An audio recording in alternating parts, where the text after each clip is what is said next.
Hello YouTube friends, Ben Ochart here. Thank you so much for tuning in. Yes, there are fish in the 210, and how was I able to get fish into it that are doing well, that are thriving so quickly? Let's talk about it now.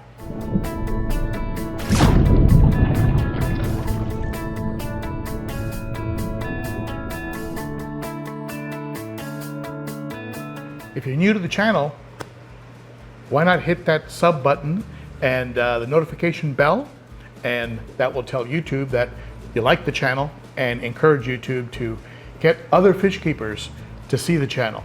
It's a win-win, doesn't cost you anything, and don't forget, full refund for anyone who is not 100% satisfied with the content of my channel. And of course that's a joke. So at any rate, let's talk about how I was able to get these fish over to this tank so quickly. And the first step was, of course, to ensure that the tank was ready. And by that, what I mean is all the plumbing was right, no leaks, the sump running correctly, water levels staying the way they're supposed to, all of that dialed in. Then, of course, I had to correct the FX6 because it had a leak. So I had to figure out what was going on there, fix that situation, make sure that was running perfect. And then what I did is I treated the water. I added water conditioner, like I've been doing the entire time, and then I added 2 full bottles of Fritz Zyme 7. This is a live nitrifying bacteria, naturally removes ammonia and nitrate, but also helps to jumpstart the beneficial bacteria process. To then further back that up, I took all of the media out of the filter media out of the marine land, the Emperor 400, on the tank back here over my shoulder, this one here. I took all the media out of all the filters, the marine land and the Expert Matic. And I put them in, I put all that dirty, gunked up media, I put it inside the first chamber of the sump, right in the same section where the socks are. And so all of that beneficial bacteria that was living on that media went into the sump. At the same time, I'm treating the tank every day with Seachem Safe, this product here, Seachem Safe. And it's a great product when you have a very large tank, because I think like a quarter teaspoon can treat 300 gallons. So every day the tank gets treated with Safe, and every day the tank gets tested. So after about a week of daily treatment with Safe and a week of testing, and we're going to be good to go. Essentially what occurred was, when you think about it, what occurred was a big water change. And also keep in mind, I brought over 5 cupfuls of substrate from the tank they were in.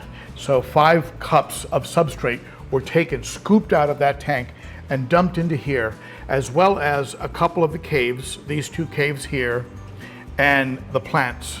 The plants are all from that tank. So I've imported a tremendous amount of beneficial bacteria, and at the same time, bomb the tank with the Fritz Zyme 7 product, creating a very alive ecosystem.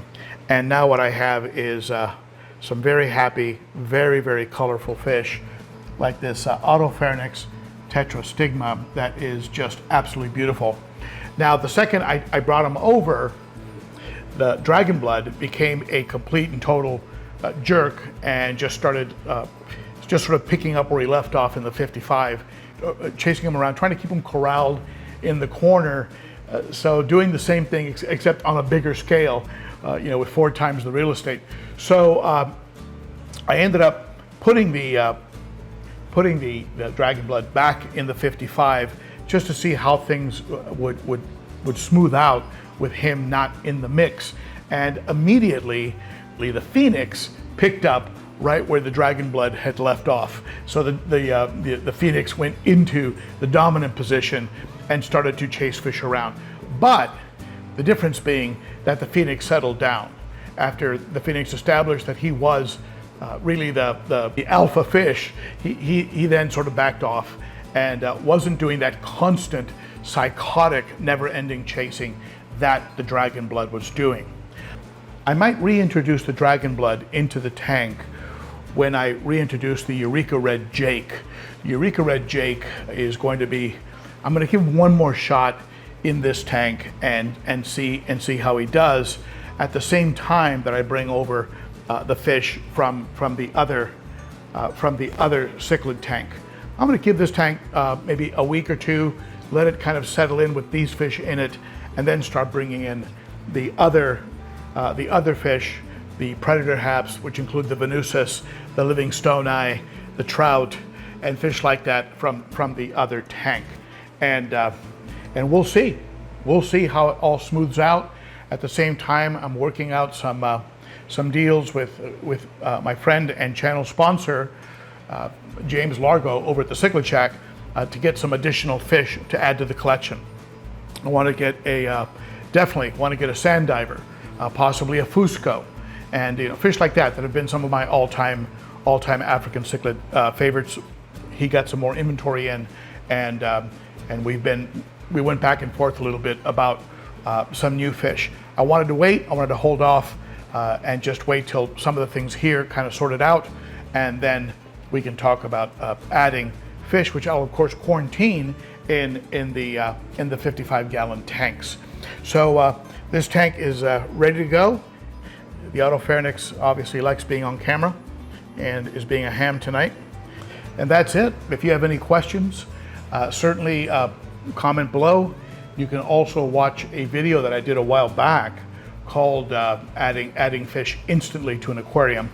The end result of doing what I did is essentially like a very large water change. You bring over you bring over media from an established tank that is seasoned and full of good gunk and bacteria. You're treating the tank on a daily basis. I've added a large amount of beneficial bacteria in the form of the Fritzyme 7. So it really has, there's really no reason why this tank should have a problem, especially if I'm dosing it every day with safe, and that is really keeping everything in check. I'll also be testing it every day to make sure nothing goes out of whack for at least a few weeks. And then I'll probably add a couple more bottles of some of the Fritzyme 7 and then bring over the next wave of cichlids. Whether or not I'll bring them over all at once, I think there's about 8 or 9 of them over there. Whether I bring them over all at once or maybe do it in 2 waves, we'll see. Now the plants in this tank, of course, are the plants that were in the original 55, and that is because I wanted to bring them over because they have bacteria on them, good bacteria. I didn't clean them. I didn't clean anything I brought over because that would defeat the purpose. I wanted it brought over dirty because that's where the bacteria lives. So, but these plants are going to be phased over into a new collection of plants that I'm working out with Elite Cichlids. We've been in touch. I've been in touch with Jack and Mike over there, the family, Elite Cichlids. If you haven't visited their site, visit their website, and they have a wonderful assortment of plants that are artificial but look very, very good. Their background was they were florists and decided to start making artificial plants for fish keepers, and so their plants look very, very good, very realistic. And so I'll be adding more of the Elite Cichlid plants. These in here that I have are from Elite Cichlids, but I've got some real nice ones picked out that are going to be added to this tank. They're going to add some different types of shapes and colors. So definitely stay tuned. And with that, let's just take a look at the fish in the tank. And I thank you very much for tuning in. And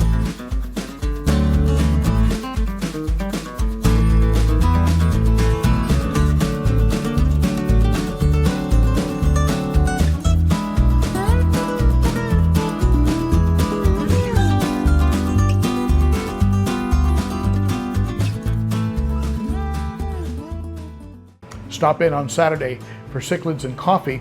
We'll talk more about it then, and I'll answer some of your questions live. That's always a lot of fun. Cichlids and coffee, that's at 11 a.m. Central on most Saturdays, almost every Saturday unless I'm on vacation.